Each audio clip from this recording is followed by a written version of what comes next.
আসসালামু আলাইকুম ভিউয়ার্স, উর্মিস ডেবুকে আবারও সবাইকে স্বাগতম জানাচ্ছি। শিক্ষা সংক্রান্ত পাশাপাশি বর্তমান পরিস্থিতির উপর চিন্তা করে নতুন কয়েকটি নিউজ আপডেট প্রকাশিত হয়েছে বিভিন্ন অনলাইন সংবাদ মাধ্যমে। চলো বিস্তারিত জেনে নেই। প্রথম আপডেটটি হচ্ছে আগামীকাল থেকে বিশ্ববিদ্যালয় সহ সব শিক্ষা প্রতিষ্ঠান খোলা।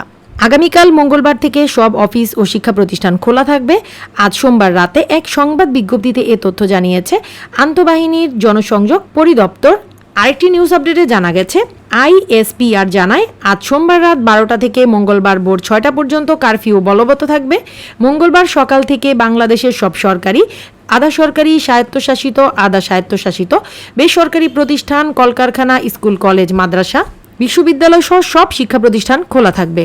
চ্যানেল 24-এও আরেকটি নিউজ আপডেট প্রকাশিত হয়েছে মঙ্গলবার সব সরকারি অফিস সহ শিক্ষা প্রতিষ্ঠান খোলা। চলো দেখে নেই।